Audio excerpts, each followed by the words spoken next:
We're back here with another video. Today I'm actually taking my car to get Bilstein 5100s installed. The shop that I was going through originally was only able to get the front struts ordered. It's going to be taking it to two shops, one for the rear, one for the front, but there's going to be kind of two parts to the video. I'm going to put it all into one, but it'll span over a few days as I kind of get both the front and the rear done. It comes with a nut, a washer. Here's the actual shock itself. So yeah, that's what it looks like. I'm gonna get measurements of the rear prior to doing any work. See, these are not stock tires. These are actually 265, 65, 18, so a little bit bigger than stock. It's right at 35. We'll call it 35. Front as well as for, and it looks to be right at 33 and a half. So 33 and a half and 35.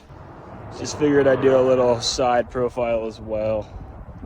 Again, I'm just about to get the rears done, so it won't be a huge change. 3 hours later. I just picked up the car from the shop. I did notice it does look a bit higher in the rear. Shocks I had on before, they were not good shocks. They were like AutoZone shocks that the previous owner installed. Maybe they were shot and replacing them were actually good. Under the vehicle, one right there and one over there. So let's go ahead and measure this. It's looking like 35 and a half, so half an inch. On the front, 33 and 3/4. So yeah, about half an inch in the rear and a quarter of an inch on the front. I think the shocks before on the rear were just total crap. This is probably just bringing up to the actual expected ride height. I am in the car now. I just want to get some thoughts on just the rear shot. So I'm just gonna drive around town real quick. First pothole. Wow. I don't know if it's because these shocks are just really good, but I think the old trucks I had were so bad. They were just so stiff, and you would feel it. It almost feel like the back of the suspension was like kind of locking out, and you'd like skid over the uneven terrain. And this is the polar opposite.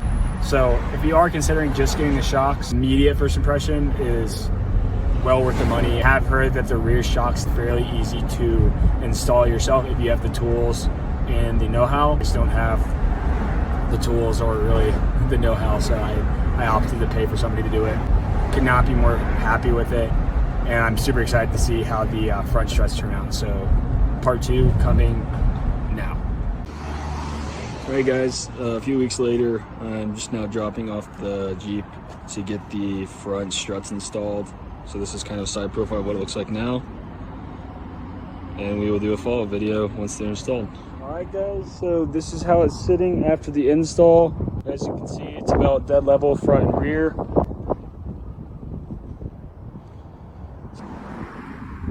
Super pleased with it. I think it looks great. The rear is right at 35 and 5/8. Front,